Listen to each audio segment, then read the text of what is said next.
Hey, good evening, everyone. Thank you for joining us on the Thursday Night Hockey Show. Joined as always by my good friend Travis Aurednik. How you doing, sir? Doing good, Dave. How are you? I'm good, man. Another week of hockey. The firings will continue until morale improves. Yes. Yeah, it's been More. pretty brutal this week. Last week we talked about the firing of Mark Bergevin out of Montreal. This week we've had two firings. Uh, well, three firings. Travis Green was fired out of Vancouver, along with Jim Benning, the general manager. They were both let go. And then Alain Vigneault was let go by the Philadelphia Flyers. Neither one were really surprising No. when you think about it. No, both needed to happen. Yeah, I mean, It's, I thought it was surprising that Travis Green got into this season. I I, know that everyone's making excuses for the COVID and all that stuff, but I thought the team was pretty listless last year. I think that there's a lot to say in these situations, too. And I've never really said it before, but just because you got fired doesn't mean you're a bad coach. It means that you were a bad No. coach for that team. A Or lot of these guys needed to be let go so they could find somewhere that they fit in better, mhm, because it obviously wasn't it. Like, I mean, Vignon has a stellar record. yeah. His reputation's fantastic. It's just not with the Flyers, and it's not going to be with the Flyers. So I think this is a best case scenario for him. Well, I think guys um, like Vigneault, Tortorella, have a limited short shelf life with their style of coaching. Like it gets pretty short term results. Like it'll bring a team that probably doesn't have the most talent in the world and gets them into a playoff position.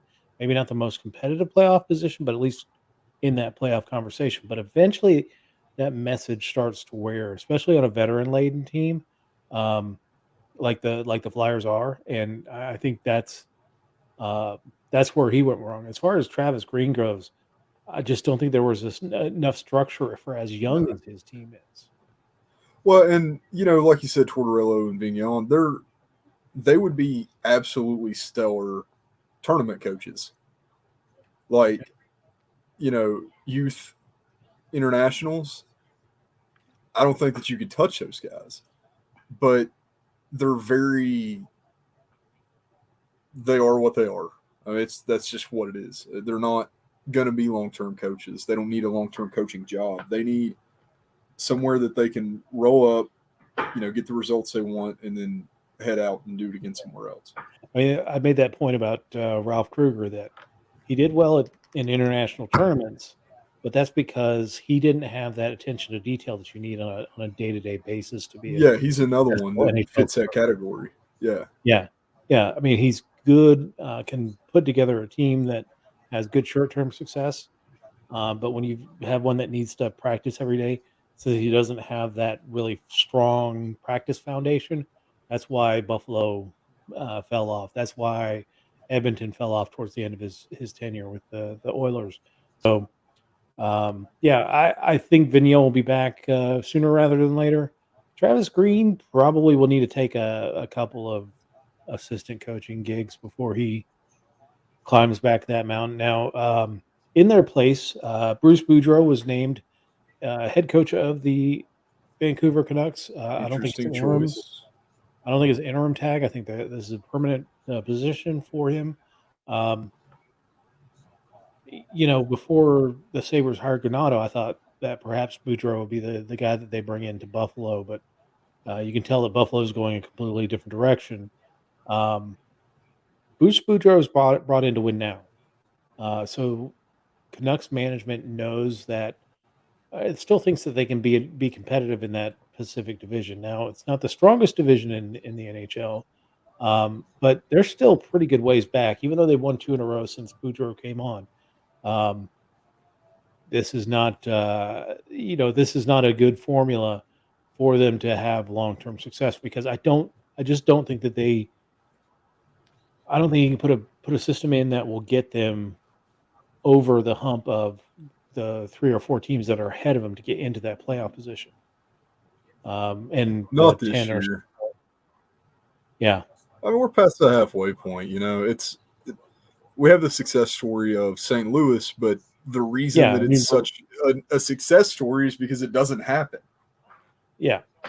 If that was an Well, every year thing, then people wouldn't make a big deal out of St. Louis coming back in 2018. So I just think that this year everybody's kind of locked into, with the exception of maybe one or two, there might be a 3-position switch. I just don't think that it's gonna, yeah. be Uh, like a you climb, like a could, five team climb. I don't see it yeah. I mean, unless it Arizona calls does- Stu Grimson to come in and coach. nice. I don't mind Arizona's coach. Kind of Yeah, what you need at this point. yeah. I mean, he's kind of there. I I feel mean, like he's got a he's good rep. yeah, but I feel like he's the manager at Safeway that's trying to make friends with all of his employees. Yeah, You that know, could be. he just doesn't really strike me as a personality coach. He's just more of a, yep, I'm here. Yeah. This is okay. Uh, in Philadelphia, they've replaced Vigneault with one of his assistants, Mike Yo. This is what a second or second stint as an NHL bench boss. He did a stint in Minnesota and a stint in St. Louis. Not really exciting hockey. That's the thing I remember for Mike Yo teams is it's not. It's be prepared to take a nap between the second and third periods. I think if you're a Flyers fan, and I think it signals how each team looks at what's going to go on the rest of the season. I think this really is the Flyers kind of saying, "All right, we're done for this season. We want Yeah, somebody who comes and brings in the structure and makes the team more competitive over the rest of the season, but we're going to start dealing off some of the assets," which makes the last off season very peculiar of what they did in the last off season. Um, but in Vancouver, they think they can get back into the game. Bruce Boudreau, they think, can do it. It remains to be seen. The other interesting news out of Vancouver is that today they hired Jim Rutherford, former GM of the Pittsburgh Penguins, into into the president of hockey operations job. He's going to name a general manager relatively soon, I guess. Um, but the interesting thing with that is that Jim Rutherford does have a reputation for trading off assets when it gets close to that trade deadline. hmm Pittsburgh hasn't had really a decent first round pick in probably a decade now. You know, I think it might be Crosby was like the last decent first round pick that they had. Um, yeah. And speaking of Crosby, fun conversation I had today. I am sick and tired of this one. Is Crosby better than Ovechkin? Yeah, he's not. He's not. It's yeah, okay. The same thing that I get every single time that I have this conversation. Well, Crosby's won 3 cups. Ovechkin's won one. Cups are not a measure of success. There are 23 players on a roster that go into the playoffs. One person is 4.35% of that team. yeah, You cannot go by that. It doesn't work. Even with Gretzky, it didn't work. If Gretzky didn't have Curry and Grant Fuhrer and, McSorley and all those guys, Messier, yeah. The entire Edmonton team. wouldn't have won a cup. He'd have just been Gretzky. He'd have been like, wow, that guy's really good. They should probably win a cup one day. If you want to go by cups as being the end all be all of who's the best hockey player, it's Henry Richard. You can't argue it. Because you Henry search Richard, so hard. he was on 11. He won 10. Savard won 10. Richard won 11 cups with Montreal. Well, you also count the ones that Savard won as general manager and all that stuff. But Well, I'm um, talking just strictly a hockey player, but no, yeah, I no, get I get what you're saying. Henry Richard is better than Mark Messier and Wayne Gretzky and Mario Lemieux and Jaromir Jagr and Gordie Howe. Henry Richard is now officially the greatest hockey player of all time because he won 11 cups. Yeah, Right? Is I that mean how we do this now? that's I the don't flawed understand. Yeah, that's the flawed reasoning behind it. And I I don't would agree think, with it being, just cups. There right. are so many more things that Ovechkin brings to it now. Am I denigrating Crosby's career? No, No. But but if in I'm 4 building a team, years, yeah, if I'm building a team, we go back to the, like 2004, 2005 when, either one of them got drafted. And I'm building a team, building a franchise. Who am I building it off of? I'm going to go with Ovechkin. well, and the way that I'm looking at this is Crosby is good. Nobody can deny that Crosby is one of the best players in the league. Oh, we got to go in Toronto. I'm watching the Toronto Tampa game. I haven't even flipped on the TV yet. Nobody's denying that Crosby's good. Okay, right now, he is not an all-time points scorer. He's not an all-time score leader. He's not an all-time assist leader. If you strictly go by points, he is 30 something odd points behind Ovechkin. So he's pretty close. The only category that you can put Crosby ahead of Ovechkin is in cups. And since we just decided that Henry Richard is not, in fact, the best hockey player of all time, how are you scoring these guys? Yeah. Like, what? I don't understand. There's so many arguments that Mario Lemieux's better. No, he's not. Mario Lemieux scored 1,700 and some odd points. Gretzky scored like 2,837. Yeah. You, you know, that I think the points are the best way to pure goal score mixed with team player because half or better your points are going to come from assists. So that shows that you can play as a team and you can also score goals. I think it's kind of the end all be all for how you grade a player is how many total points they've scored or how many Yeah. total points they've earned.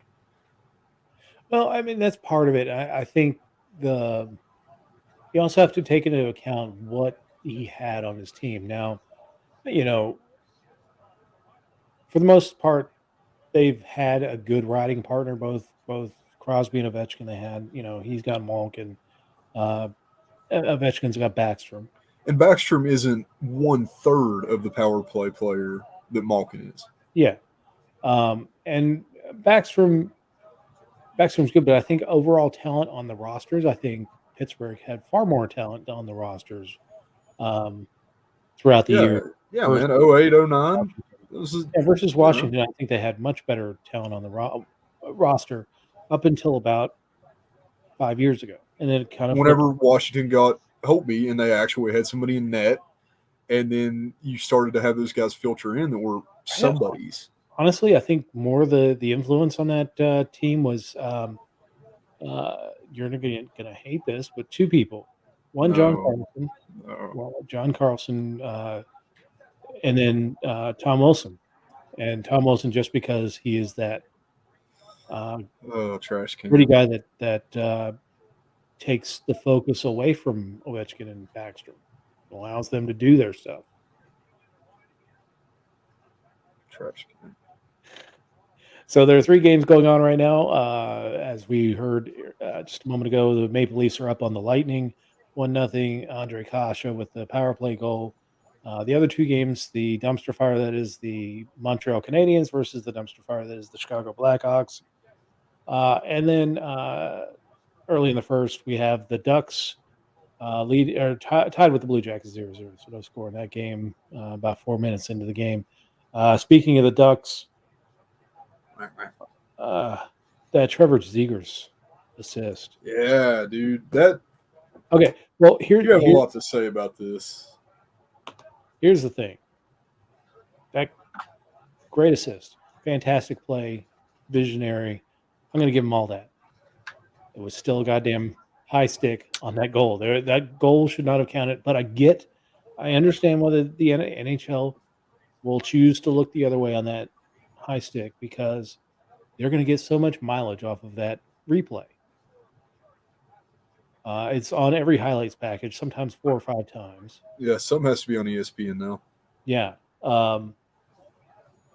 And that's another thing I'd like to talk about at some point is just ESPN's coverage is getting really annoying.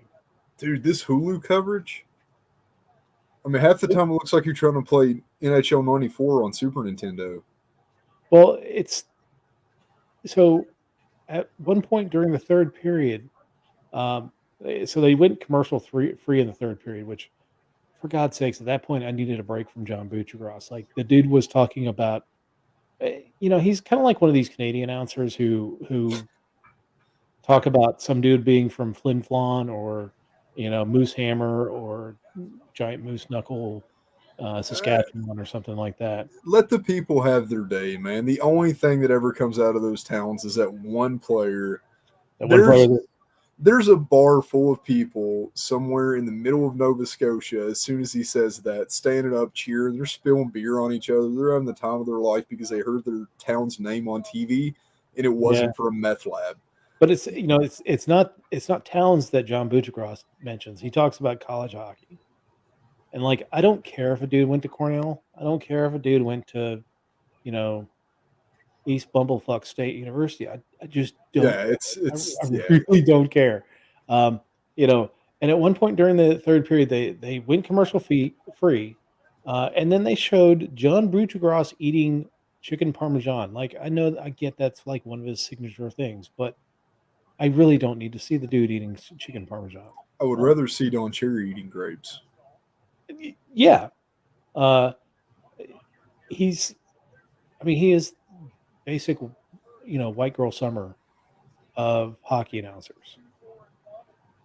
And I'm tired of ESPN coverage already. I thought it was going to be good. I would say that TNT's coverage has been fantastic. Dude, I missed John Forsland so much. I watched the Seattle game on purpose. Oh yeah, yeah. He was good. I mean, I didn't have any complaints about the NHL, the NBCSN coverage. At I least we don't don't have have. to listen to Pierre anymore. Oh, thank you, Ottawa. Yeah. Thanks for taking that bullet for us. Uh, Yeah, because nobody's watching Ottawa games, so he's exactly where he deserves to be. well, I mean, he's not calling the Ottawa games at least. I mean, I I just don't know. I haven't watched an Ottawa game. I don't know what he's doing. no, he's like a assistant GM of the Sens. So I mean, Why? he's front Well, office. they want to stay down there, don't they? They Yeah, I guess. they enjoy the abuse. I guess Congrats, the NHL has a masochist team in that's really the the same. Ottawa Senators. That's their fan base. That's everybody to do with Ottawa. They just love it. Yeah, but I will say that the Trevor Zegers goal was well the assist was amazing, innovative. Now you're going to see a bunch of kids trying to copycat that at It's gonna be every. like Svechnikov with the lacrosse, Yeah, Michigan. yeah. Um, and I don't say that it is anything different than seeing a guy lofting a nice saucer pass and hitting a guy on the tape for a beautiful goal. It's innovative in where it happened. Still would if it's a no goal, it should be a no goal. Um, but the league has repeatedly shown Buffalo that it doesn't care what the rules are. If it's a pretty goal or a meaningful goal, they'll let it stand against the Sabres. So Well, it's the Sabres. it's the Sabres. If you're We're gonna not pick a supposed to team to do anything. screw, it might as well be a familiar one. Yeah, we're the oh, yeah. If you're talking about screwing, I guess we're we're the NHL's drunk dial. I guess. Pretty much, yeah. That's a good way to put it. Devils played the Philadelphia Flyers last night and beat them 3-0, extending the Flyers losing streak to 10, I believe now. And they debuted their new jersey, The jersey, which just and the says hat, and the stick, and the skate, and the pants. Jersey is all about saying things twice, especially when they mean it. I mean, I get that people say, well, Jersey. Jersey is what people say. That's what they call the state. They don't call it New Jersey. It's you can tell somebody's from out of state if they say New Jersey. I get that. Um, uh, the jersey's kind of interesting. The A jersey little, looks like what you would buy if you were in Chinatown and they had like 3 for $10 little knockoff, um, knockoff jerseys, and like you the buy little like BHK jerseys I get. yeah, you buy the Boston Bruins, Yeah, BLUINS. You get you get a Washington Capitals, but not ironically. Yeah, so I mean, it's You got to they'll get arrested for copyright infringement. you got to get that Vancouver Killer Whale. But it's a The dolphin. Seattle Octopus, the Arizona Wolf thing, and the Jersey, because they don't know what kind of animal you put in Jersey. It's great. It's probably a house cat, actually, but like it's the concept of the Jersey is directed towards one demographic of people, 100%. The same people that buy bathing ape clothing and Adidas stuff with Adidas straight down the leg, and the guy with the Cadillac Escalade with the massive Cadillac symbol on it. Yeah, no, it's the people that like get brand tattoos. Yeah, like, and not Harley Davidson. Those guys are all Dallas fans that have never watched hockey, but it's definitely towards somebody that is wearing chinos that are 2 sizes too small and are you Air Force Ones. Jersey Shore culture. Yeah, I am. Jersey Shore culture. Basically, legally, you cannot wear that jersey unless you have a gold chain like that thick. And you've got a tan mark that goes across the forehead. And it has to have the Italian horn on the end of the chain. You know the one I'm talking about? Yeah, Yeah. I'm Italian, man. I know what you're talking about. That's the jerseys. That's which is, hey, man, good for them. They have a piece of hockey culture that belongs to them now. Yeah, they know their market. And that's so. Did you see the hat? Have you seen the hat? No, I have not. I think it was Nico Heischer was wearing the hat. It just says hat. And he had a hat that was black with red trim, and in the same font as the jersey, it said hat. Nice. I love it. So they're having if fun, you're gonna get roasted for it, turn into it. Just turn into it, accept it, and just make it part of the culture. And then then it doesn't become an issue. Yeah, let the people have their fun, Yeah. Let's see. The game Sunday between the Leafs and Jets was a doozy, man. Not for the score, which was 6-3 final in favor of the Jets, who have been struggling. But it was the way that the game finished out. It was pretty vicious going into the later part of the game. There's tie-ups and all that fun stuff. Then at one point, Pierre-Luc Dubois tackled Austin Matthews in the corner and just sat on him for a while. There was no penalty call on that one, which was odd. And then there was another dump in later in the game, and Dubois catches Wall in the head as he skated by. Wall was trying to play the puck and get it out. Ooh. Uh-oh. What we got? Is he okay? We got hit. I'm trying to figure it out. Everybody's wearing blue. Man, that looked like he took a skate blade to the face. No bueno. McDonough, yeah. Oh, for Tampa. Yeah. Okay. So that should probably be I don't know. The replay's not as bad as watching it the first time, but no. Toronto rushed the net hard, and you just had guys coming from center ice like dogpiling on Vasilevsky. Oh, wow. Also, weird thing. Did you know that this season so far, Jack Campbell actually has better stats than Vasilevsky? Yeah, but when you got a team that scores like... Yeah, I know, but it's weird. Yeah. It's a weird thought. Anyway, back to what you were saying. I thought that the guy died. Jack Campbell's still, I mean, he really is the reason why the Leafs turned their season around until Austin Matthews got scoring. So Pierre-Luc Dubois hits Matthews, he hits Wall. The real bad ones were Neil Pionk, plays for the Jets, was skating. Rasmus Sandin was taking a shot. Tried to avoid a check from Pionk. Pionk stuck his leg out, and it was a pretty vicious knee. Sandin is listed as week to week at this point. Um, Pionk was given a 2-game suspension for that hit, but later in the game, Jason Spezza decided to take some Frontier Justice out on Pionk. Nice cross check to the head, um, drove his leg into him. I mean, it was a pretty vicious hit. And in response, the NHL has given Jason Spezza a 6-game ban, although he is appealing that, but he's out until that appeal is heard. So he'll probably be, 2 or 3 games into the ban before it's even heard. So we'll see what happens with that appeal, but I don't think that's going to get lifted. When you get an in-person meeting with the league Yeah, on it, that's a 5-gamer to begin with, and then it you, takes 5 games to get him out of bed for that. yeah, exactly. So, I sent um, you a link that oh, is fun and relevant. I actually am considering buying one of these just because of the calls that it's going for.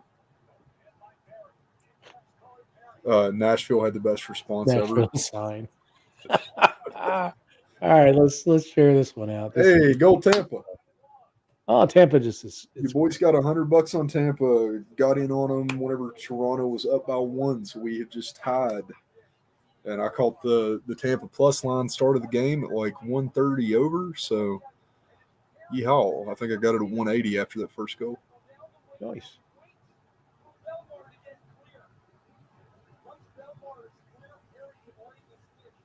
There we go. All right. That's pretty stellar right there. I like that. Hat. Did you read Surprised it what the wasn't a Devils center. tweeted on that? Oh wow. Ooh, Wow, that's spicy. yeah, that actually is pretty good. This reminds me of the old days whenever we used to have the Twitter showdown between the mascots, and they'd like actually threaten to kill each other.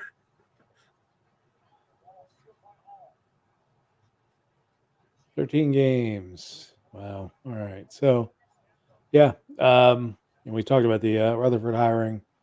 Yeah, so I like it. If you get the hat and the jersey combo, I think that would be perfect. Well, especially around here because nobody knows anything about hockey. So Yeah. they'd be like, "Wow, you look very generic today."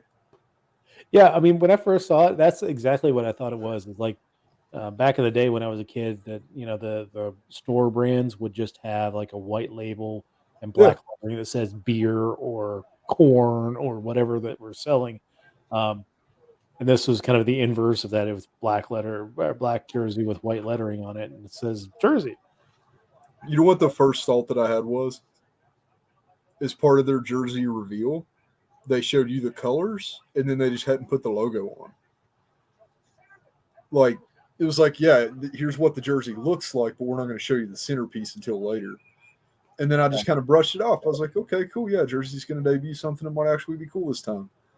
And then I see on Facebook everybody's like, yeah, Jersey, Jersey, Jersey, Jersey, Jersey, Jersey. Jersey, Jersey, Jersey. And I'm like, oh no, these guys have got it wrong. Yeah, they're going to put something there. They're gonna fill that space in. That they're not. No. It's the Jersey, Jersey. You know what? They got enough. They get a lot of advertising at it. I think they're probably going to sell some of those jerseys. So, um, and they'll probably be kind of beloved in that way that the Gorton's Fisherman jerseys are for Isle fans. Well, speaking of the fishermen, fun sidebar. Top 3 worst NHL jerseys. Um, I would have to go with the Anaheim Ducks crashing through the ice I logo. was going to say that too. Is that your number 3? Uh, yeah. Um, the Buffalo Slug, number 2, Yeah. and then I can't see that without thinking of Satan. boy, worst one of all time. I gotta say, it could. I'm down between the Montreal Hoops jersey they did in their 100th anniversary season. That was pretty atrocious. And then the King Arthur jersey. I think that my number one. Oh, and the Muteris. The Muteris was a pretty good one too. I'm just going to come out hot here. The Edmonton Meteor. Oh, the oil drop in the meteor thing. Yeah, I just didn't get it. I felt like it was a weird it was, knockoff concept jersey. Well, you know who made that jersey, right? No. Stan, what's his face? Stan Lee. Stan Lee. Yeah, it was he was a big Edmonton fan. Yeah, I hate that. It was awful. Yeah. Number 2, probably the original Florida Panthers jersey.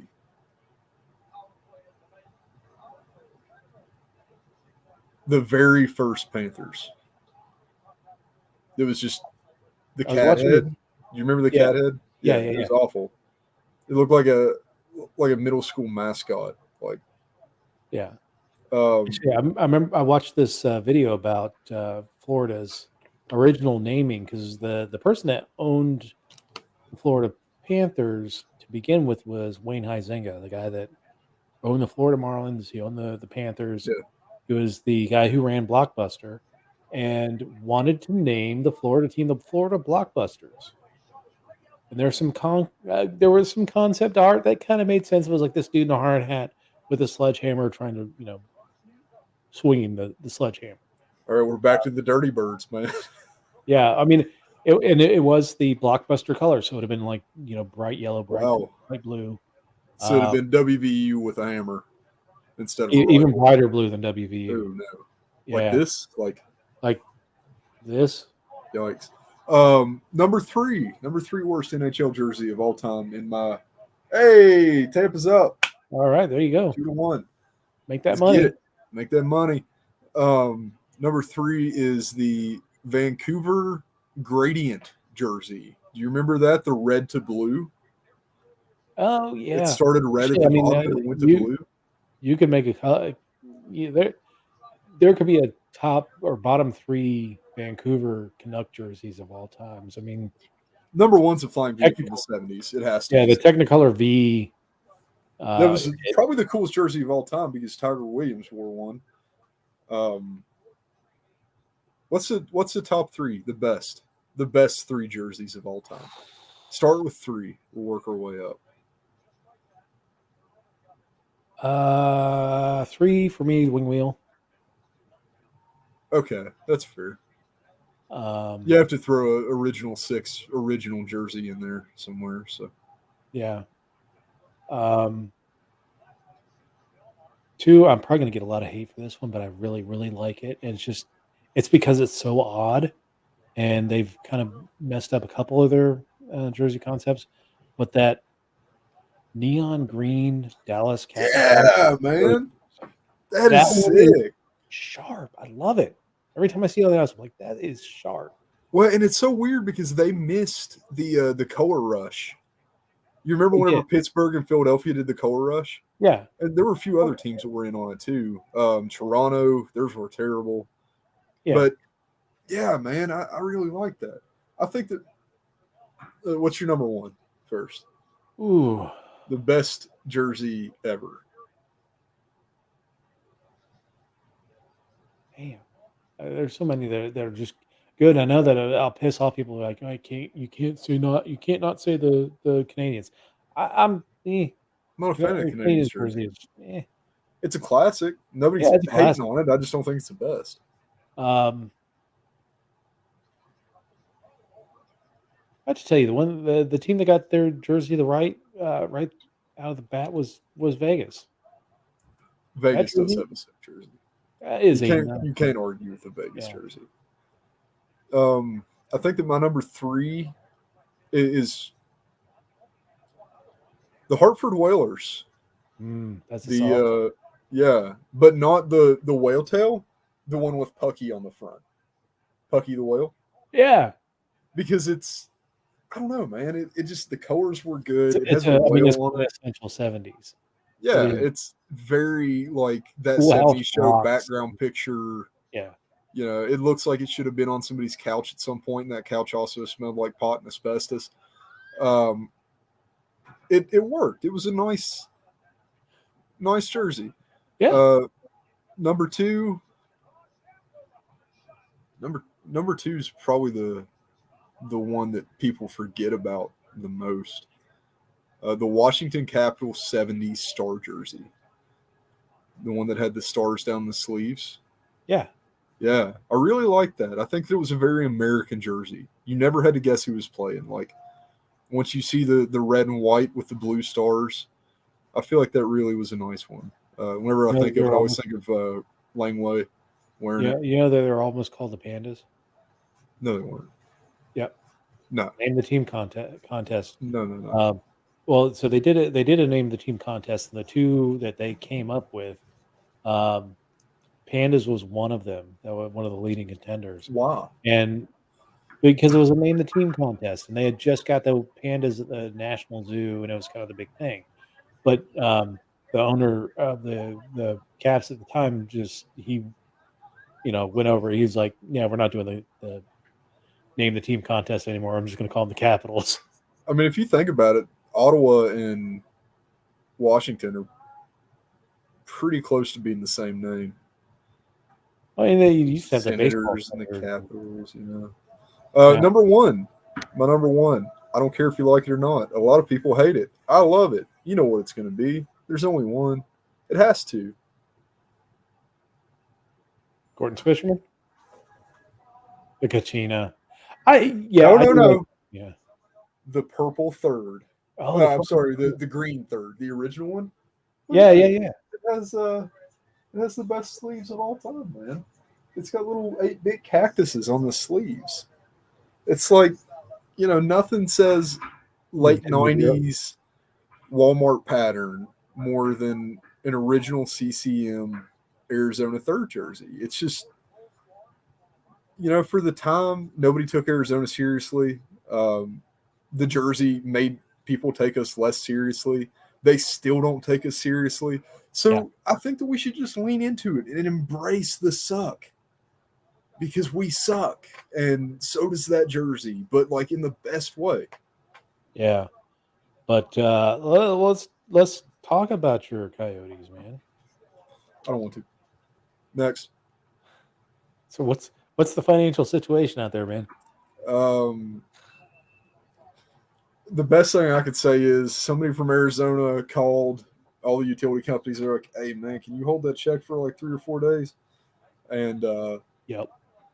they did. It probably bounced. It started as human error. Somebody forgot to pay all of the utilities. Not one. It wasn't the sewer. It was like we have no power. The ice is melting. Um, it was I mean, that, and then Arizona comes back out after saying that it was a human error.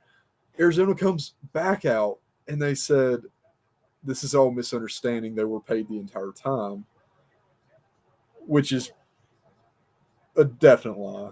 I mean, they weren't paid. man, Nobody believes that Arizona paid the bills in Gila River. So now it's become such a big thing that the mayor of Glendale released a statement today on 98.6, the local sports news radio. I'm not going to quote him word for word, but basically he said, we can't wait for the Coyotes to be gone. They're a financial burden on the city, and we don't like them. So that's harsh. nobody is on our side. That is I hear harsh. Houston's really nice. Anywhere but Quebec. Anywhere but Quebec. I, I think that my front runner for this is Kansas City. I would love to see him Dude, go to Kansas City. I'd fantastic barbecue, man. love to see him go to. Yeah, the Scouts could come back Yeah. if they would allow the Scouts to come back. I feel like trying to name another team after a team that was named after Native I mean, Americans. Probably wouldn't go over well right now. moving to Albuquerque. I mean, just likely the team bus is going to get stolen. I mean, that's They could be the Moondogs. well. I mean, that howling wolf culture is so big out in that red jersey you have behind you. There are so many pottery pieces with the howling wolf. Yeah, I have a few. In New Um, Mexico, yeah. Also, man, my underdog pick for the new location of the Yotes. I'm really crossing my fingers here. I think it could be one of the best decisions the league's ever made. I understand you're breaking in between two giant hockey markets. You're between Detroit and Chicago as far as fans go. Um, I would love to see the Milwaukee Milwaukee. something. The Milwaukee Wolves. You already got the Timberwolves. Um, Yeah. I think the Milwaukee really, I mean, that's kind of the hockey state outside of Minnesota. Like Wisconsin is pretty well known for being a hockey heavy culture. So I think that if you put Yeah. Arizona in Wisconsin, Milwaukee's a huge area. I mean, there's like 8 million people who live within 100 miles of Milwaukee because you have Kenosha and Waukesha and Chicago's just down the road. Yeah. yeah. And I mean, if that was a concern, we wouldn't have 4 teams in New York or New York suburbs. Yeah. So it's worked out great for the NFL. How many teams are in LA now? Oh, absolutely. And New York and New Jersey and all that fun stuff.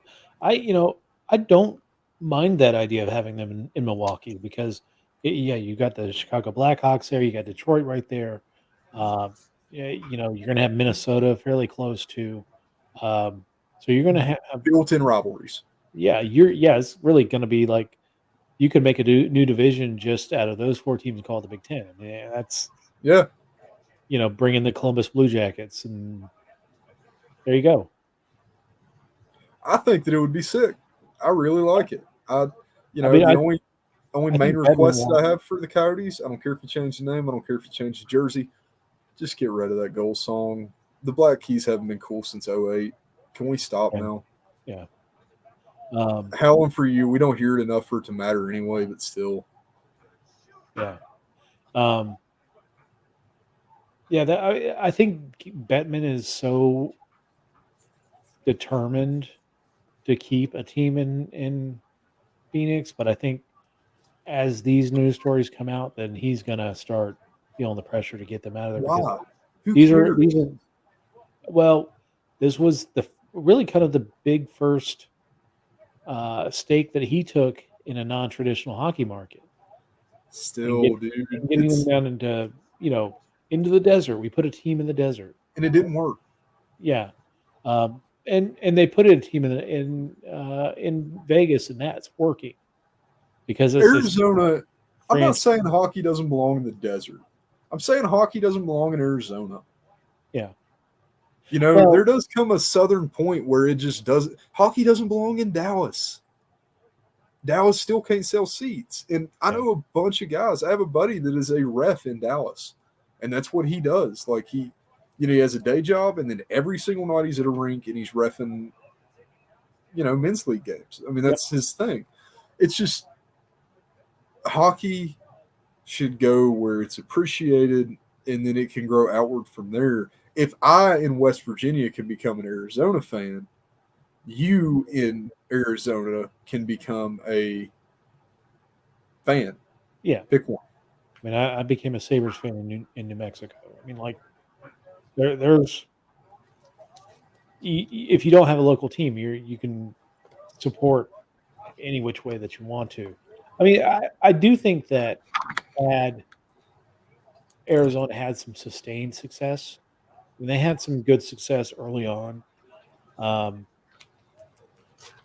but sustained success, and I think that was the same thing that doomed the Atlanta Thrashers. They never had success or sustained success at the very least. That helps you build a franchise. If your team's going to suck every year, I mean, you look at what's going on in Buffalo now. Buffalo can't. They're not even getting half the people half the arena half filled because no one wants to. You're a decade into a botched rebuild, Yeah. and no one wants to pay.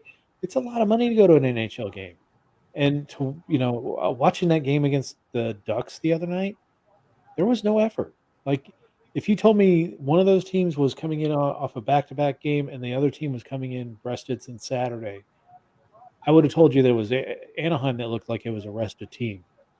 No, it was Buffalo. Buffalo had been resting since Saturday, and they just couldn't generate anything. Well, 3 shots in the second period. And that's why And they weren't good shots. yeah, and that's why the fans aren't coming back. Yeah, we won a few games at the beginning of the season. That's great, but we've seen that story before. We've heard that story before. Uh-oh, Toronto Tied scored. up. Yeah.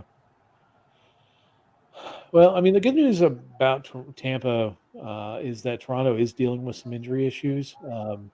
Talked about Rasmus Sandin being week to week.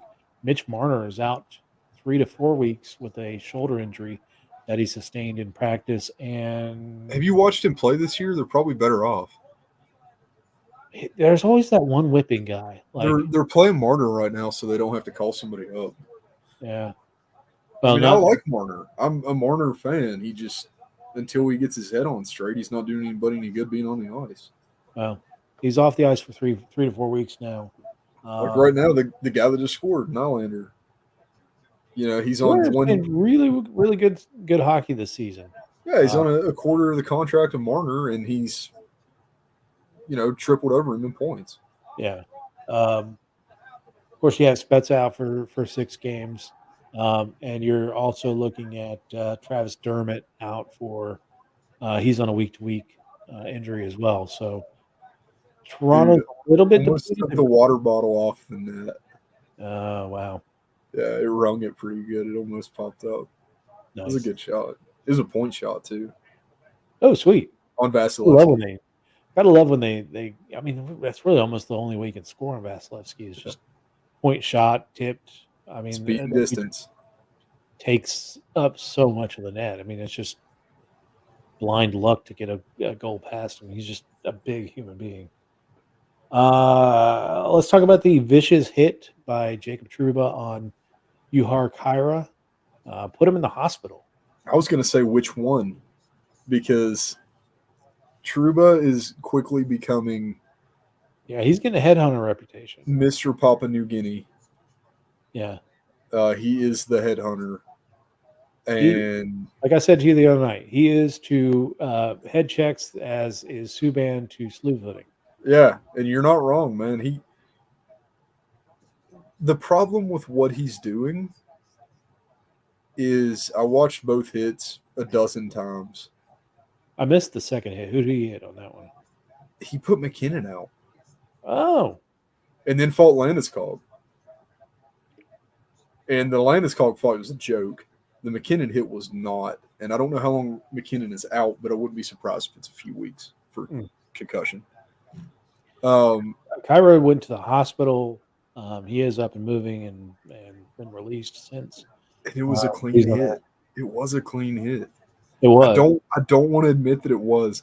This guy has got the secret formula for how to finish a check. And Yeah. it's gnarly to watch and it is painful to watch. And he does it gracefully.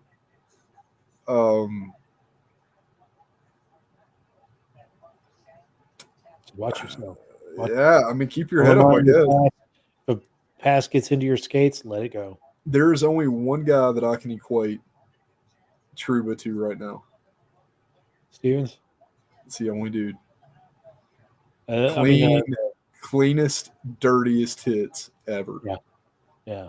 And they're just brutal. And, I can understand doing that to McKinnon. But the kid from Chicago. Yeah, Kyra. I mean, he's a good kid. I mean, he's a decent. Yeah, but why? Why would you do that?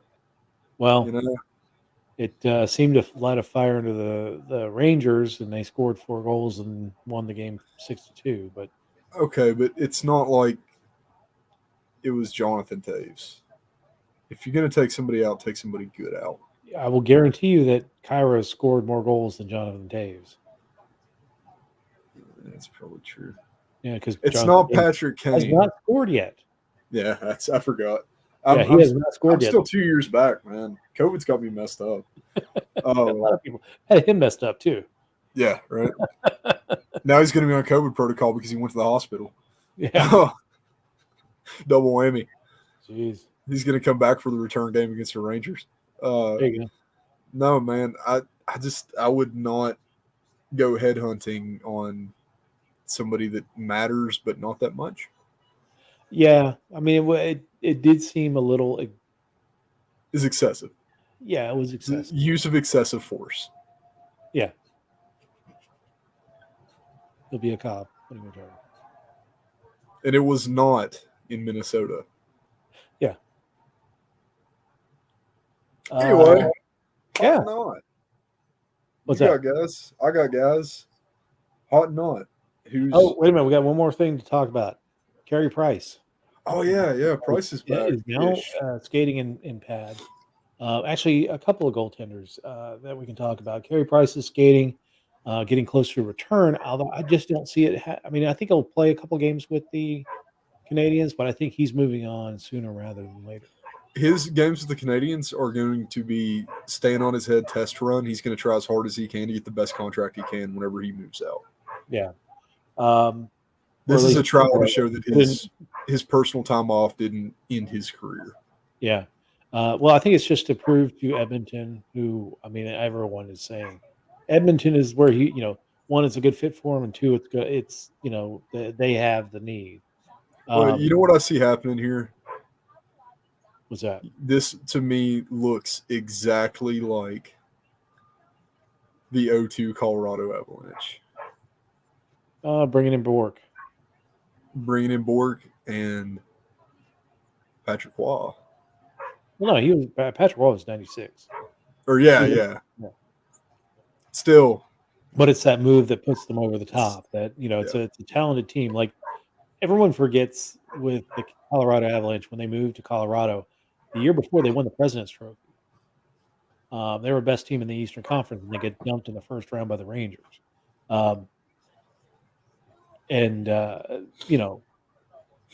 The one thing that the Avalanche were missing was, they had Jocelyn Thibault as their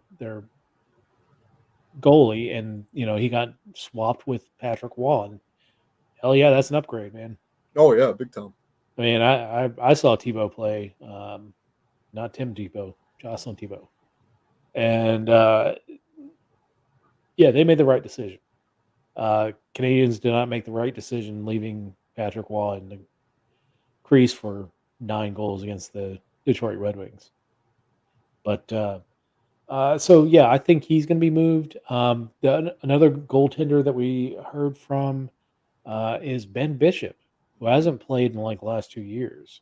Yeah, well, I mean, he was stellar whenever he was playing. Yeah, I mean, he fell off. Goaltender.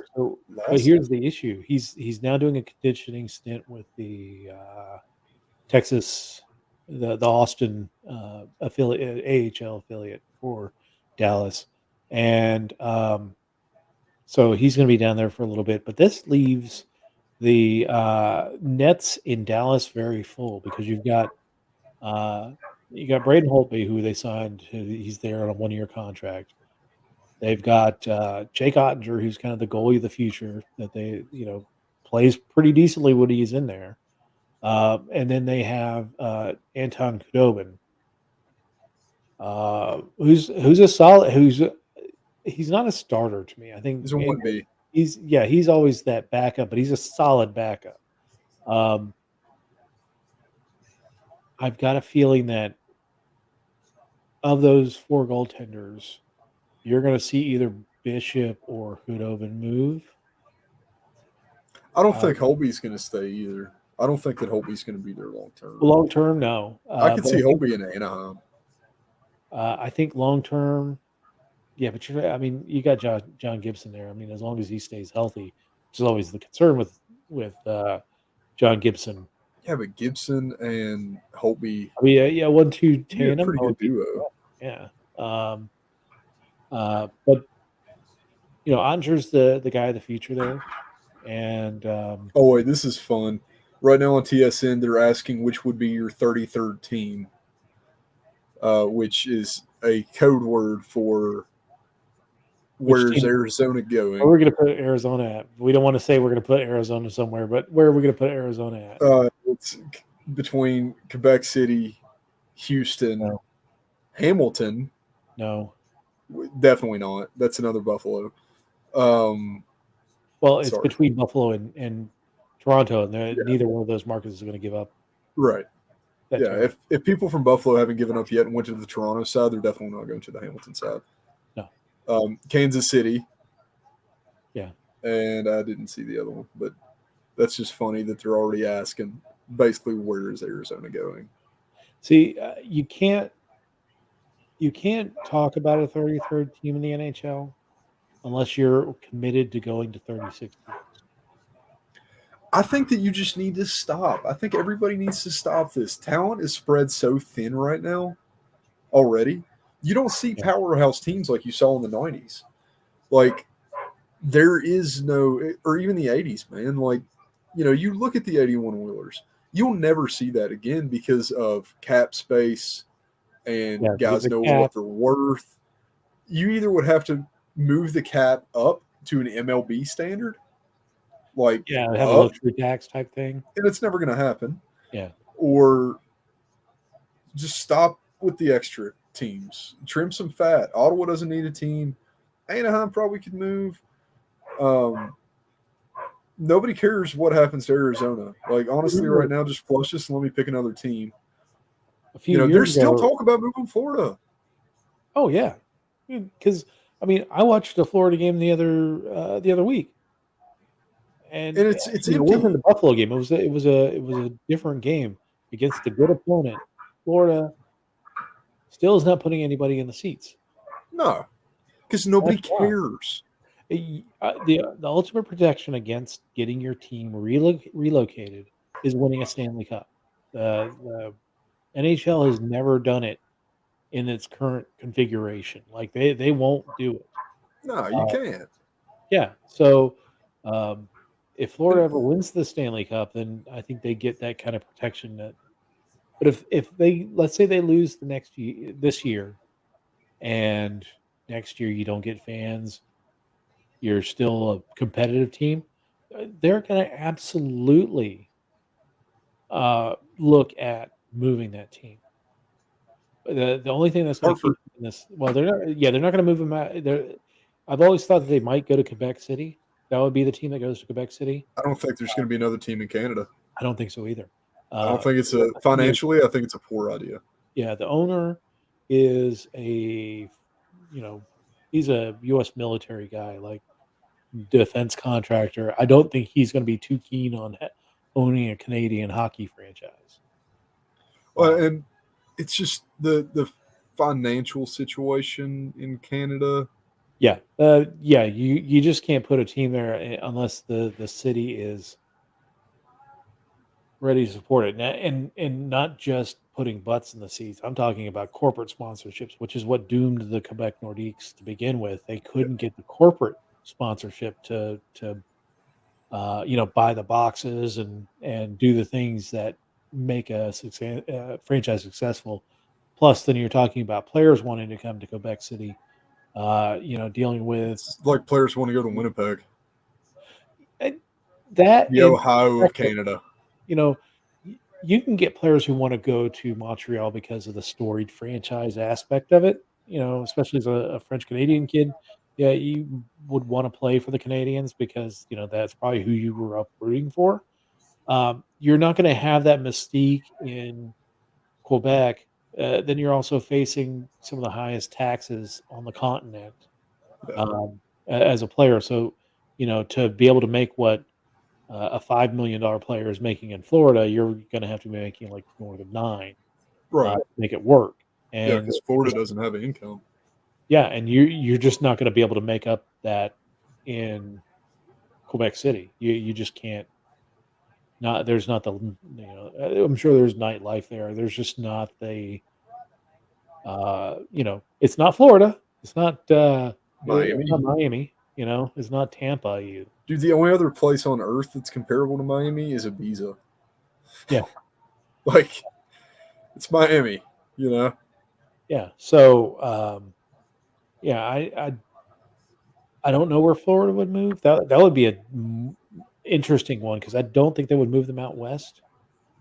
They could go west of where they're at, but no, not west of the Mississippi. Like I if you think if that you they move would them, go to you New could move them to Orleans. Kansas City, but put them in an Eastern Division. Yeah, I think they'd go to New Orleans. I think New Orleans should be in the talk for Arizona. I think that'd be a sick team. I'd have to check the arena there. I mean, I know they got a new basketball arena there, but I don't know if it's. They probably did not uh, construct it with an idea of having a hockey team. But all right, let's do our hot and not for the divisions. Let's start in the El Metro. Let me bring up the let me share because caring means sharing. You got that backwards, though. Sharing means caring. There we go. Karen means Sharon. Sharon overbaked the pie. She did, man. She nuked that bastard. I actually had All right. one of the top comments on that post, on the original post. Yeah. I had like 750 likes on my comment, which made me pretty happy. All I said was, I feel like you're the person they put warning labels on hair dryers for, and it went over extremely well. Surprised you didn't get banned, man. Yeah, right. I mean, like I get banned for Jeffrey Dahmer memes. So. I've never been. Never mind. Yeah, don't jinx yourself, man. All right, so Metropolitan Division. Who's your hot and not? The Rangers. Wow, have they climbed? The Rangers have done extremely well for themselves. Yeah. Props to Trudeau for making that hit look clean. No, I mean, Washington's doing fantastic too. Ovi's on another Ovi run. He's doing the Ovi thing, being better than Crosby. That's his primary function. I'm still heated about that. I get you, man. I don't have Crosby as a better player, especially at this point in their career. I don't think in 40 years people are going to remember Crosby. No, they will. Pittsburgh won't let you forget about him. But for me on the hot side, I'm going with Ovechkin. I mean, look, he's at 41 points in 26 games. That's just an unreal, it's an insane number. Yeah, for a guy he's on pace for 100 points this season. Yeah, well over 100 points, and he's on pace to match 65 goals, which is his career high that he hasn't scored since the George W. Bush administration. This is a guy that's been around for a long time. He's only 2 points back of the two-headed monster of Mick Draisaitl. Which, by himself, really, by himself, because you can say that Burakovsky's done really well, but Backstrom's not been on the ice at all this season. And that's his primary go-to guy. So I'll be interested to see how he performs when Backstrom returns. Does Backstrom, give him a boost? I mean, no, that's a scary thought to think that a guy that's already on a 65 goal pace, that he would do better. I don't think that I don't know that he sustains it for the entire season, but he's only like a handful of goals behind Yager now for third in goal scoring, which means he's passed would have passed 4 players this season, leaving only Howe and Gretzky ahead of him. At the beginning of the season, people were like, I don't know, he's going to have to play like 3 or 4 or 5 seasons to have a shot at. He puts a couple of these seasons together. It's maybe 3 seasons before he catches Gretzky. Yeah, which wow. Yeah, for a guy, you can't deny it, man. It's just, and if you look at the average save percentage whenever Gretzky was playing, it was like .847. Well, and I was looking at a thing that they said that as Gretzky had got his 500th goal. It was like 1985 that he had gotten his 500th goal in the NHL. That means that over the back 12 years of his career, actually 15 years of his career, because he played until 99, that he only scored like the rest of it like 400 goals. Yeah. He got a lot of assists in those later Yeah, days. that's when he focused to being a primary assist guy. Still scored some goals, but remember that was as the goalies started getting better. You started seeing guys like Hasek and Raw getting into the league, and Yeah, I mean, you only not, had, you didn't have stand up goaltending.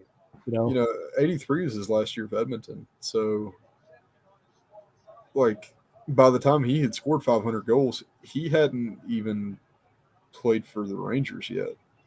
well, no, he was still with Edmonton. It was 88 was his last year, and Or, yeah, 88, 88 because, was the last year when he got and traded to LA. then 95, he got traded to New Yeah, York well, he signed with the Rangers because he was or signed because they were, yeah.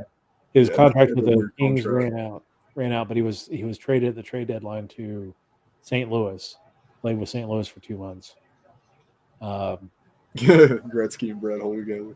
what was on that team that took Detroit to 7 games, and Steve Yzerman blasted that shot past. Oh God, who was the goaltender that time for? Anyway, but just it was an overtime game 7. He just wired a slap shot, top corner, top cheese. It was pretty sick.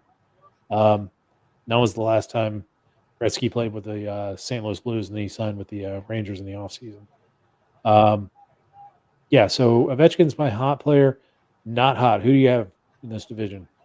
The Islanders, Tank Carter. Yeah, I mean, it's so confounding because this is not a vastly different They didn't club. change. They just Yeah, lost Eberle. That's the only different thing. yeah. This is not a vastly different club that was a 1-0 shorthanded goal loss away from being in the Stanley Cup Finals this year. Like, I don't get how this team is just. Yeah, I mean, this does say something about if you're going to build an arena, put it get that schedule up to where you don't spend the first month and a half on the road.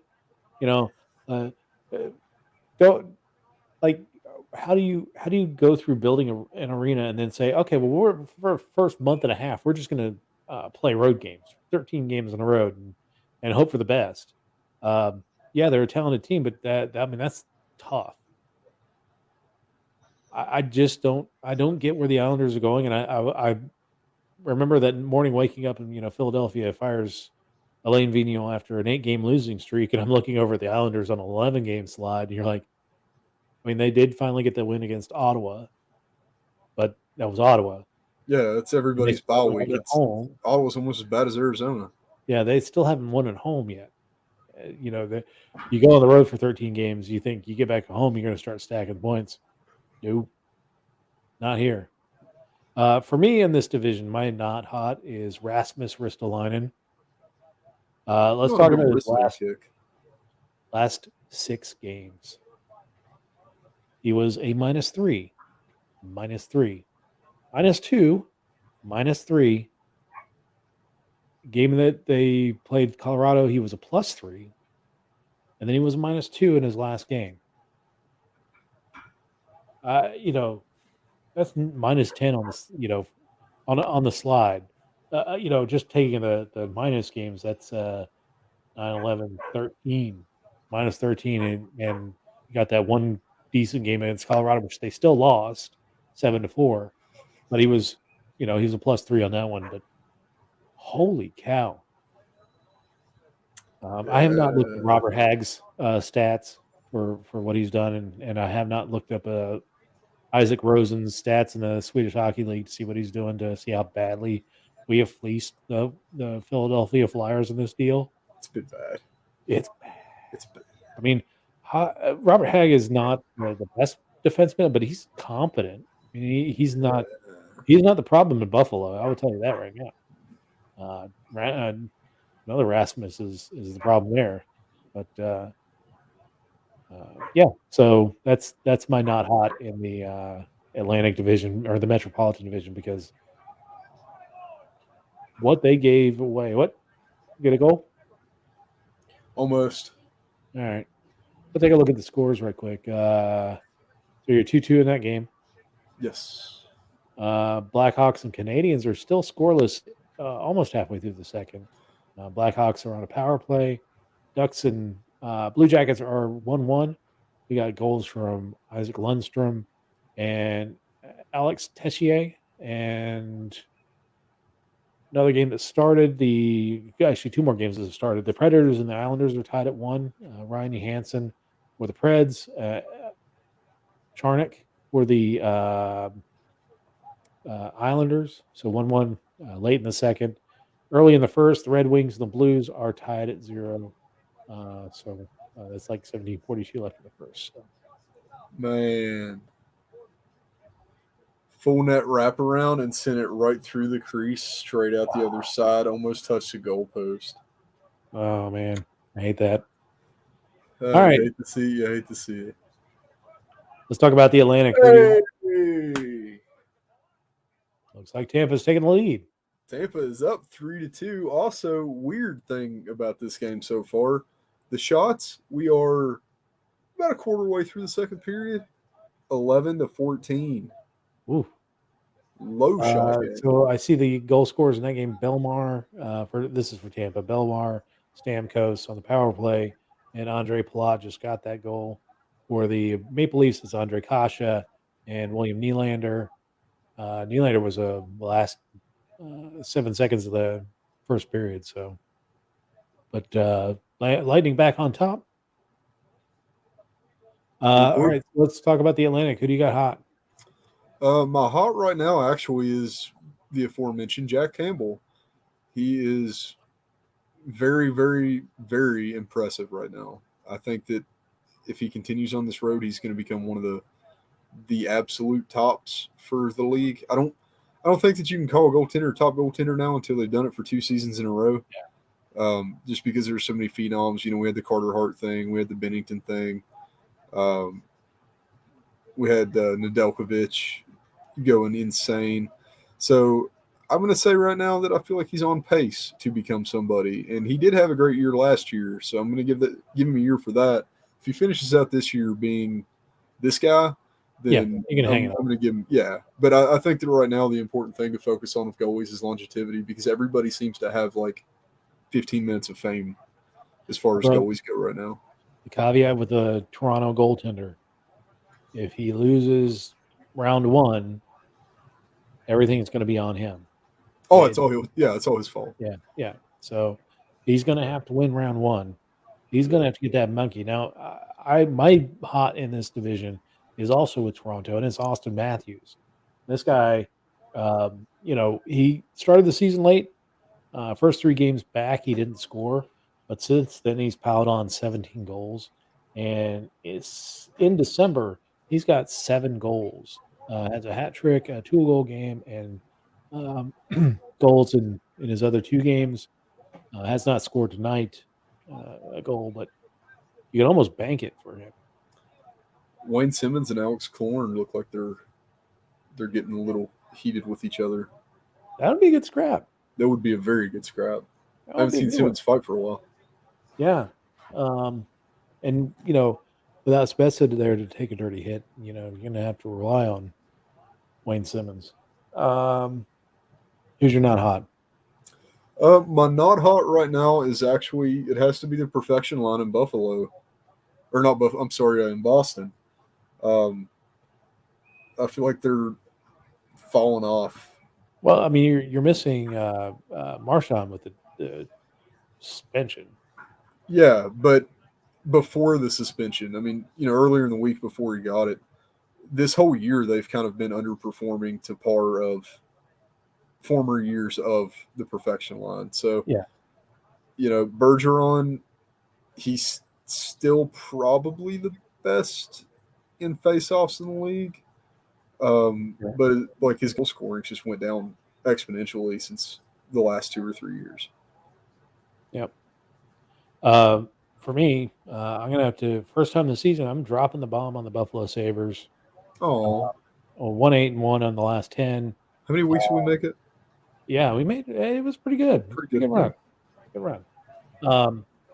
But yeah, I mean, 8-14-3. It's not awful, but it's been bad for a few games, and it doesn't look like it's going to get any better.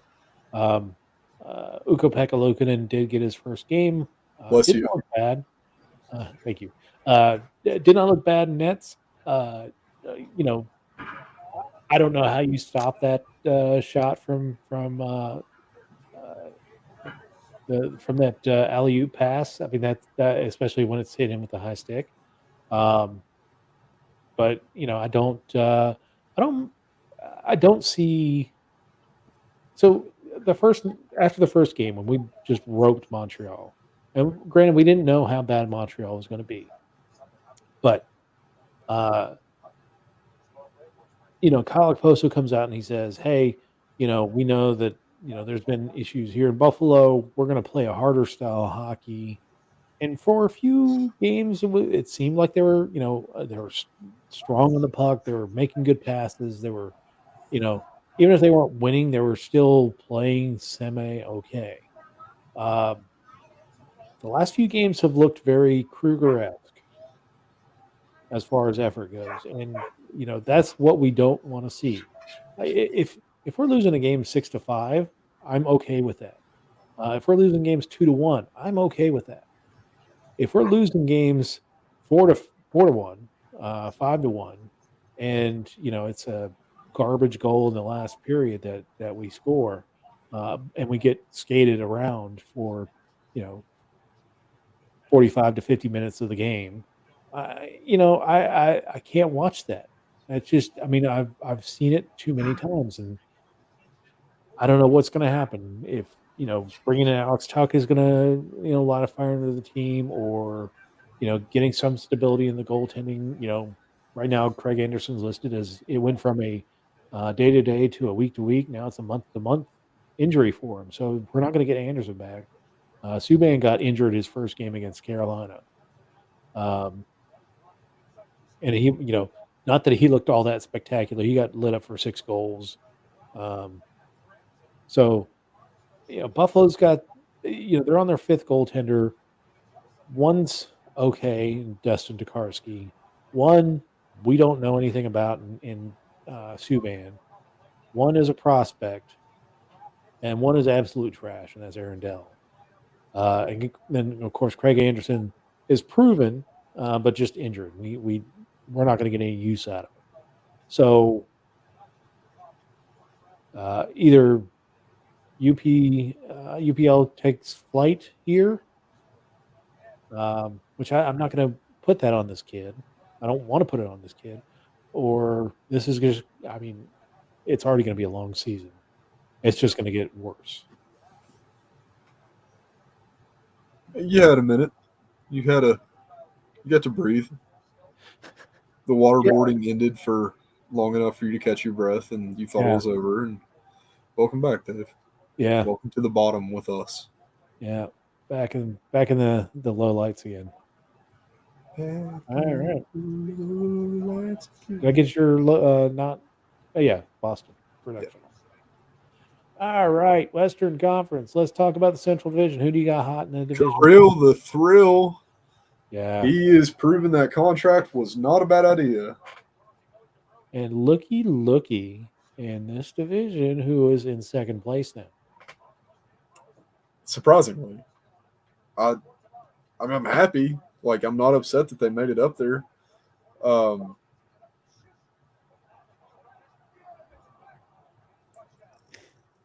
I still don't see it. Uh, you know, I, th- I want to. I just don't. well, look at they're still have played fewer games than most of the division except for Dallas. Yes. Um, so they're starting to play those games and starting to make up those points. 7-2-1 over the last 10. I mean, they're No, they're coming. doing it. I don't know, man. I'm not here for it like I was. The Colorado hype train has left the station, and I was not on it. Well, I mean, I still don't trust their goaltending at all. I No. don't. That's going to be their Achilles heel. That's why they're going to get bounced in the first 2 rounds of the playoffs again. Um, I unless they make one of those moves for, I mean, lightning strike twice. Do they pry Carey Price out of Montreal? a little bit of synergy with the Colorado Avalanche. But they've got the assets to get him. Because Carey Price does have a no movement clause. Does he waive it to Colorado? I mean, if you're going to put me into a situation, I think there's far more talent in Colorado than there is in Edmonton. Patrick Edmonton's Waugh's got his hero too, and I think to follow in the footsteps of Patrick Waugh and go to Colorado Yeah. would be kind of like an ironic justification to move. Yeah. Ooh. That'd be an interesting one. Do you want to see it? That's the real I would love question. to see it. Oh my God, yes. I want to see it. I want to see Carey Price in Colorado. Yeah. I mean, because that's really the only thing that they're missing. I mean, you think about the forward core, you think about the defensemen that they have there, and the only thing that's really holding them back right now is having a solid goaltender that you're not constantly looking over the shoulder of. Talbot's not it. I mean, it would be pretty awesome to see. Yeah, Patrick Waugh version 2. Well, not only Patrick Waugh version 2, but it would be almost like a Patrick Waugh and Bork melding because they're going to play to try and get Carey Price that cup, which is the one thing that's really eluded him. The only stipulation that I have with wanting to see Carey Price in Colorado is they have to bring back the Bigfoot. Nice. I think that would be the perfect third for a Stanley Cup run with the stolen Montreal goaltender for the second time. Let's see. For me in this division, man, I know they lost last night, but Dallas, man, Dallas is making moves. Dallas is on the rise. Dallas is looking hot. They're only 2 points out of second, and again, they played fewer games than St. Louis and Nashville. Nashville's coming down a little bit. They're only 500 in the last couple. I mean, they won the last two. So, but Dallas is starting to get contributions. The one player that they were missing at the beginning of the season, I think, has really helped turn their season around. Nathan Robertson. He's proving that his rookie season wasn't a fluke. He's not having that sophomore slump. He's at a point a game, more than a point a game average from the start of his season. So, and Joe Pavelski's Joe Pavelski. He's doing it for Dallas as well. But they're not getting contributions from guys like Alexander Radulov. Well, the Radulov situation. Putin and Biden have been into it, so they cut off the supply of Russian gas coming over. Yeah. Until he gets his tank refilled, he's just going to be useless. Is gas a cover word for vodka? No, man, the Russian gas from the KHL. But Dallas is, I thought Dallas was going to make the playoffs this season. I think they still will. I think they'll catch Nashville and push them down. Now it depends on whether they're going to get. We're going to see 4 teams come out of the Western the Central Division, or 5 teams. But I think Dallas is going to be there at the end of the season, competitive with St. Louis and Nashville for that last playoff spot. But, Toronto is just blowing up Tampa with shots now. Uh-oh. I mean, it's like power play cycle 24/7 up in here. That's the thing. When I watched Toronto a couple weeks ago when they played Colorado and blitzed Colorado, that it was just wave upon wave. And that's the scary thing about Toronto this year. If can they get past that first round? Well, if they play like that in the playoffs. Oh, Tampa. 4-2. Make that money. Make that money. Man, straight down ice. It was a weird 3-man rush that everybody came in like stair-stepped on each other straight across the net and in the back. I don't know. That was pretty sick. That was the weirdest fake pass stop thing. I love it. I love to see it. He didn't even know that it went by him. Well, he put his hand out to catch the puck after the puck was touching the net. Oh, wow. Yeah, that was pretty rough for Campbell. So who do you got not in the Central? The mayor of Glendale, leave us alone. We Quit don't kicking need the help. power down. Stop, man. This isn't funny. Just we know we're moving. You know we're moving. Just leave it alone. Yeah. Don't kick it. Don't kick Nobody it too needed hard. your opinion on this. You're a politician. Shut up. You know. Yeah. For me, there it was a. This one was kind of hard to pick. There are two players in this division, um, and I'm giving one a break because he suffered from COVID and is just getting back this season after missing all of last season. Blake Wheeler. There have been Oh boy. 560 some odd players that have scored a goal in the NHL this season.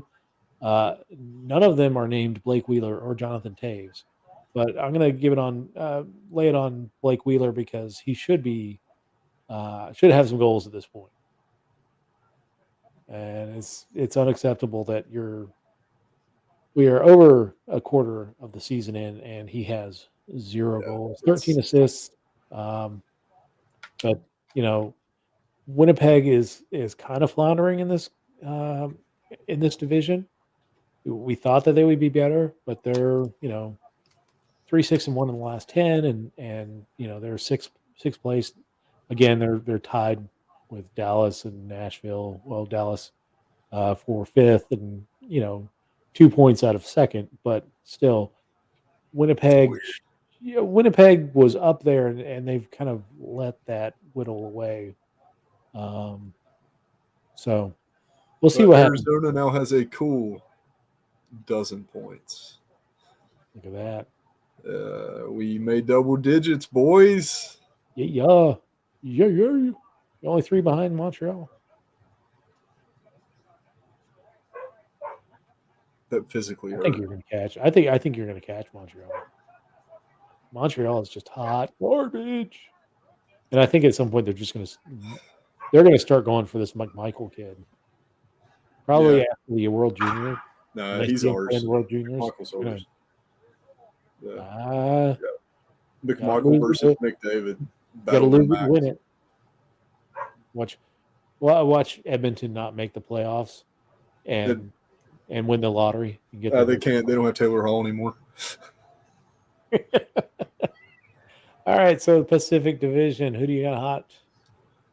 I can't believe that Calgary's where Calgary is. I can't believe that Oh, Anaheim's where Calgary. Anaheim is. Um,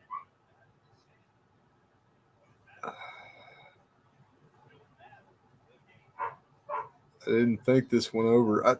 I feel like you're supposed to say Zegras over the awesome flip assist. Yeah. Um, I don't know, man. I'm gonna give a pity point to Matthew Tkachuk because he got bit. Yeah, it was a Brady shot. No, that was Brady. That was Brady in Ottawa. They're the same person. Oh, okay. I'm playing. I just want to see if you catch it. No, No, man. yeah, I'm Actually, I tell you exactly who. Zach Cassian. What Zach do you do? Cassian is on fire right now. All right. Zach Cassian is probably playing the best he's played since like his second year. Oh, when he was in Buffalo? Yeah, Wow. he was a stud in Buffalo. He was. And then Tim Murray just came along and he's like, yeah, let's trade him. I'm waiting until I open the. I'm looking up Zach Cassian's stats right now just so I can tell you how insane this guy is.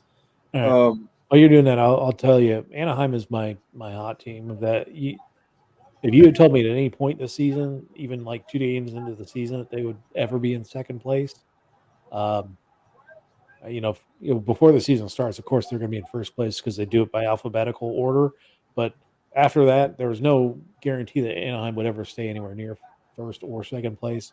Um, and it's really yeah, Zegers is good. He's still not. I mean, he's the top rookie scorer on the team, but Troy Terry, man, Troy Terry is really just developed into a good forward on that team, and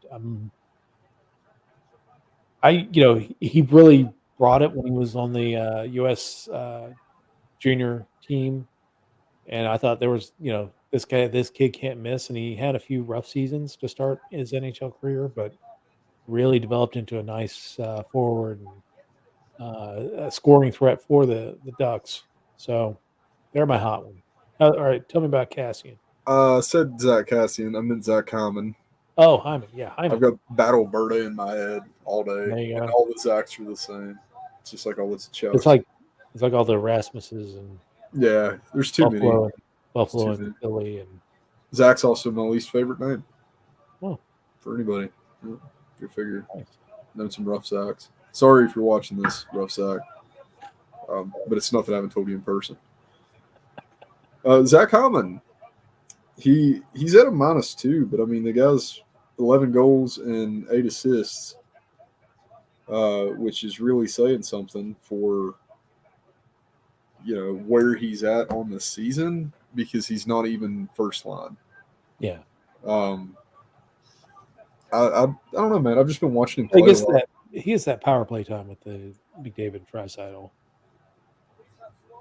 He does, yeah. I mean, that's deadly. I mean, that's you just don't get into a power play situation with the Edmonton Oilers. That's asking for pain. But what do you got not in this division? My not is Seattle.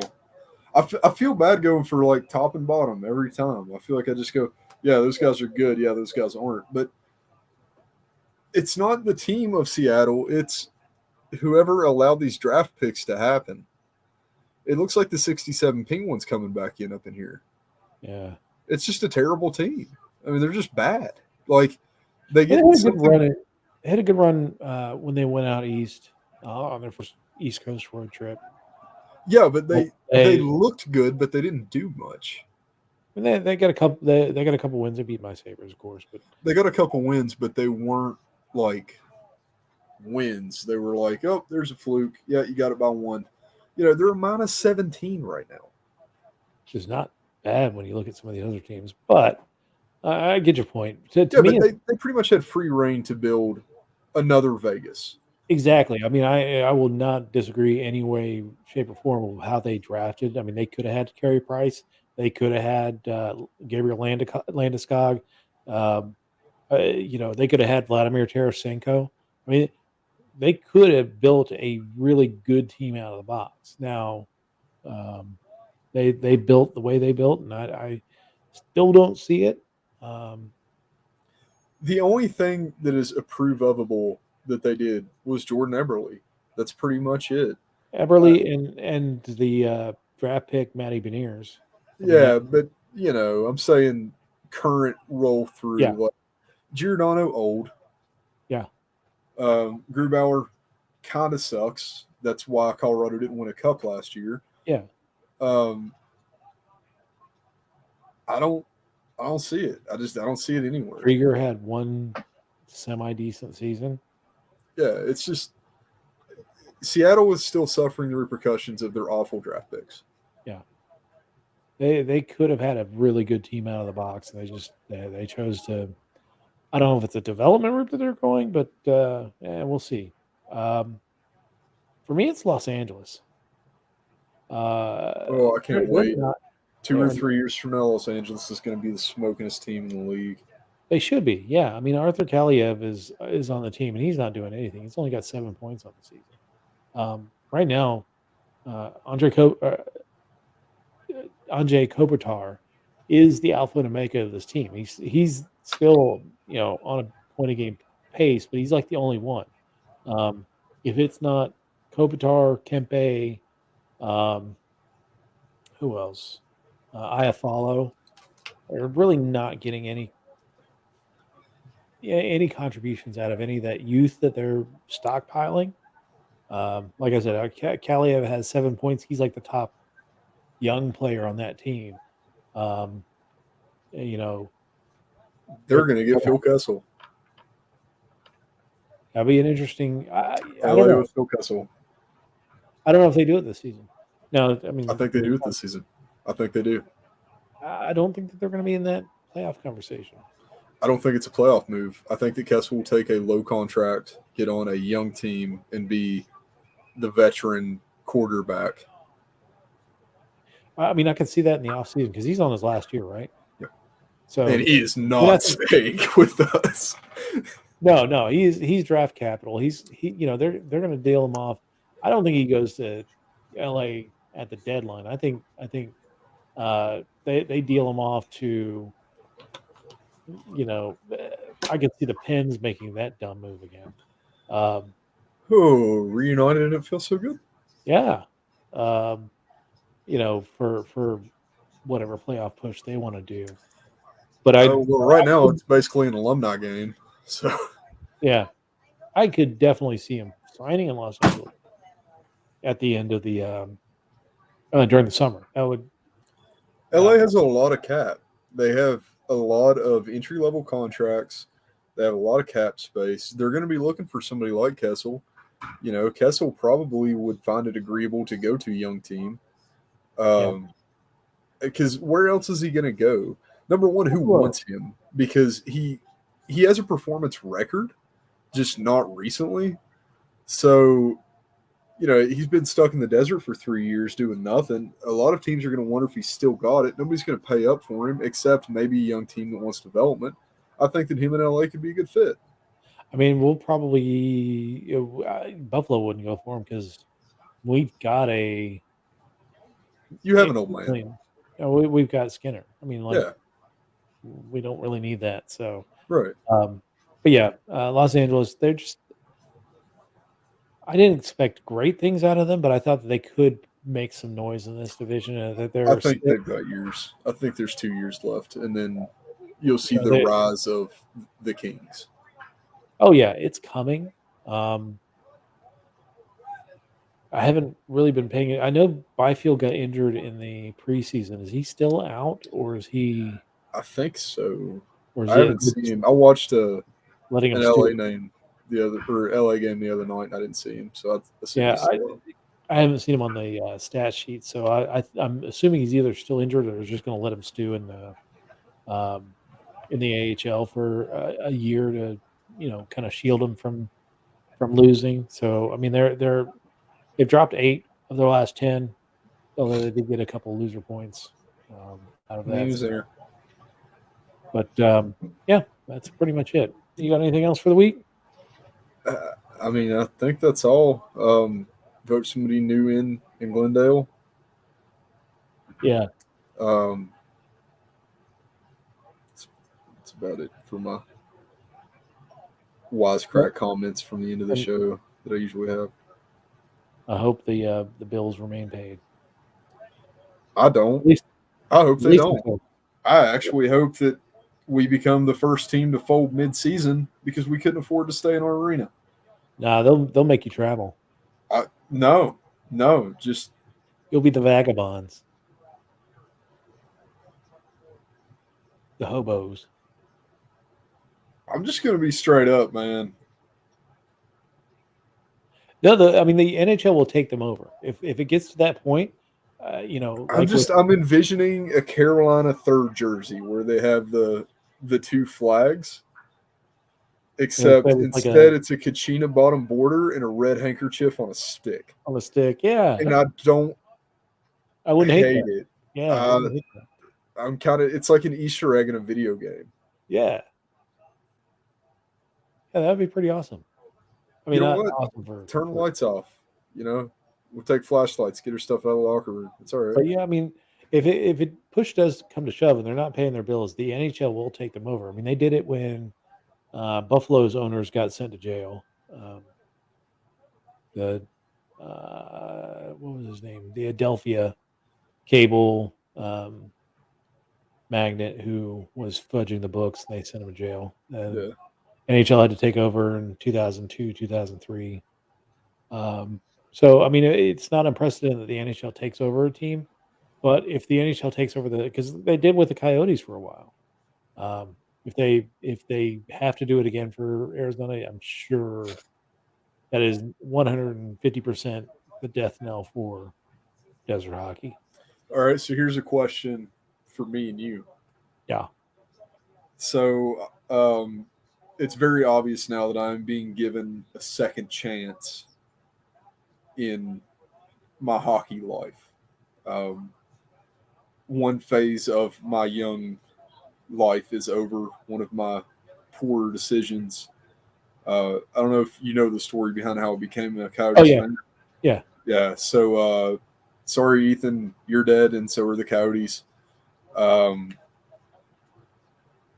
am I required to follow them to their new home, See, or it'd be hard because I mean, if Buffalo got moved, like, and there was talk about it when they were in that Adelphia situation that there was a chance that they could move to Portland.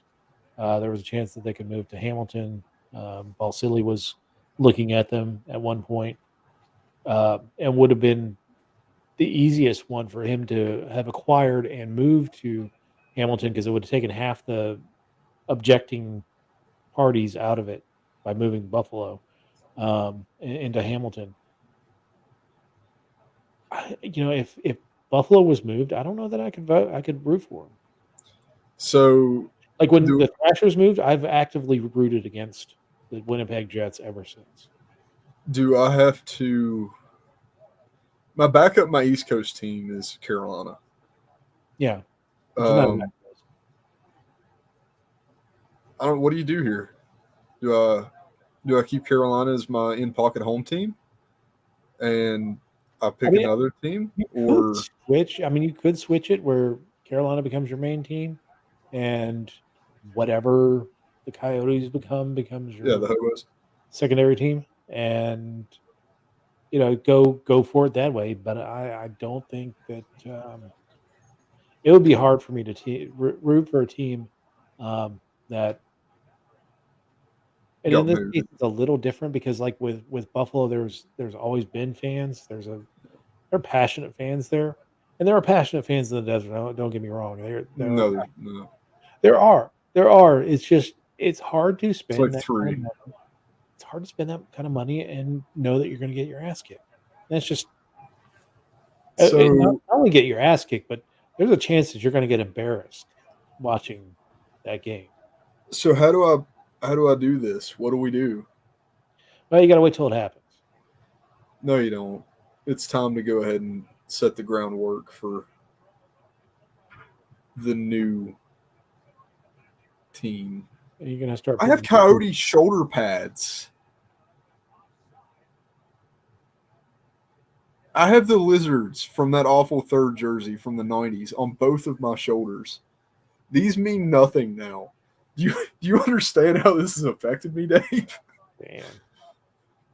You're gonna have to learn how to. You're gonna have to figure out how to cover those. I No, think. I'm not going to cover them because it's my history, you Oh, know? yeah. It's like a prison tat. It's like I was there when we lost, but you can't cover history. It's just, what do you do here? I That's hard, man. Like I said, if Buffalo moved, I couldn't root for whatever they became. I definitely want an American team. I feel like I'm car shopping. Like, what's going to be my best value long term, but also has good curb appeal? That's the thing, long term. I mean, remember Carolina hasn't always been great. Well, Uh, yeah, they won the cup in 2006. I mean, and it was uh, the fact that Buffalo lost every defenseman in the Eastern Conference Finals and was playing with Rory Fitzpatrick uh, on the back end. And actually, the only one goal standard defenseman they had on that team was sitting in the penalty box when Carolina scored the game-winning goal. Um, and then they blew out who was it? Wasn't Rollison? Was it Rollison? They blew out the knee of in the Stanley Cup Final Game One, and actually, I have no so idea on that one. Um, yeah, it was Edmonton's starting goalie. I think it was Dwayne Rollison. Blew out his knee in Game One, and it took him to Game Seven. take me up to the metro. Take Up to them. Are you all right? Oops. El Metro. Are you gonna be a Metro man? to be a Trashville fan. I feel like that's not out of the realm of possibility. Because Tomasino, Yeah, that's a big commitment. I don't know. it is, man. Next week we will We'll talk about the conversate. issues. Yeah, Yeah. delve deeper into those issues. Mhm. We'll get you out on the couch and we'll talk about. What am I looking for in a team? Yeah. Let's go team shopping. Team shopping with Travis. Well, okay, we'll do it. Next week we're gonna do swipe left and swipe right on where we're gonna start talking about teams. Tinder date for hockey team. Yeah, I feel like there you go. most of these teams would actually swipe left on me. Not gonna lie. All right, man. All right, buddy. Everybody have a good week. We'll see Yeah, you have next a good time. week. This has been a weird one. You It got to has see me been. fall into a semi depression there for a second. I'm just sitting here about ready to cry, and I'm gonna wipe my tears with all these Arizona jerseys behind me. I don't even wear the hat anymore. I'm scared to go out in public dressed like that. Everybody's gonna think I'm 60. I mean, Because I'm rooting for a dead team. I'm, you know, Can I just I say the laugh. Hartford Whalers are my team, and until they come back, I'm a free man. Yeah, Is that fair? I don't you I don't do. know what you do here, but then I'm still a Carolina fan technically. So Yeah, you can't. I mean, I don't know. I mean, I think I don't know. See what happens with the Coyotes, what they become.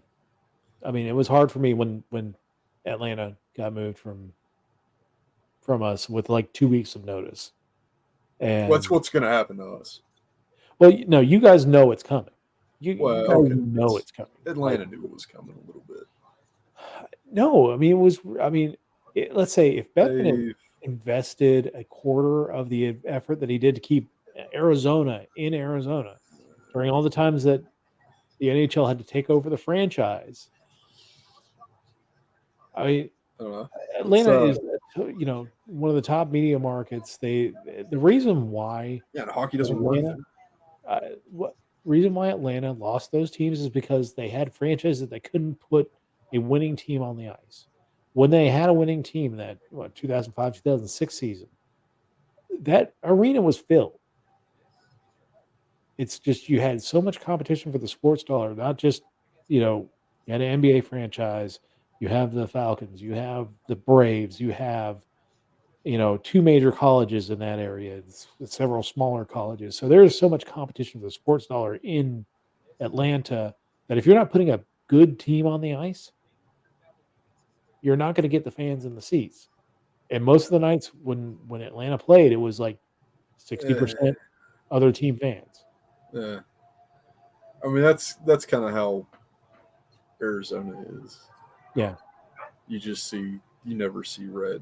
You don't Oh, I even mean, follow yeah, Arizona on the road. You might see one or two other Arizona fans. Like I go to see Arizona in Columbus, and it's me and one other guy, and I know his name, wearing yeah, Arizona stuff. Like even whenever I was in Philadelphia, Arizona was so meh. We won that game, and I still think that nobody would have messed with me. I had the fun puck story about giving the kids a pucks, and I got walked out. yeah, I still think nobody would have messed with me just because they felt bad for me. yeah. If they actually watched hockey, they understood that, like, hey, let the dogs have their day because it's few and far between. So I don't know. I think that I should just pick if we go to Kansas City or we go to Milwaukee. I stay an Arizona fan. If we go to Houston, I'm out. Something like that All because right. I don't want to. Houston's gonna have a stupid name. It's gonna be like the Wranglers or something.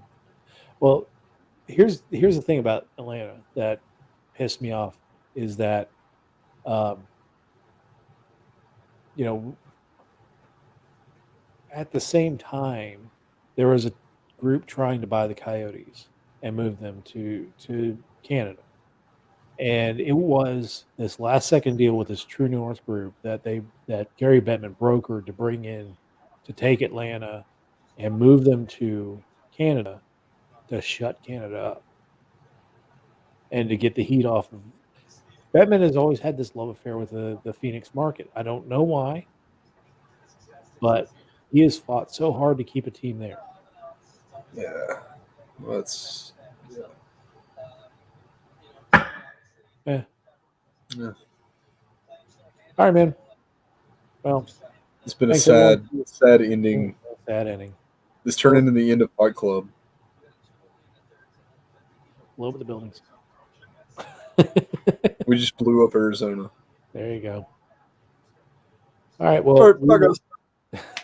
we will talk with everyone next week on another fun-filled episode of the Thursday Night Hockey Show. Hopefully, no one gets fired between now and then.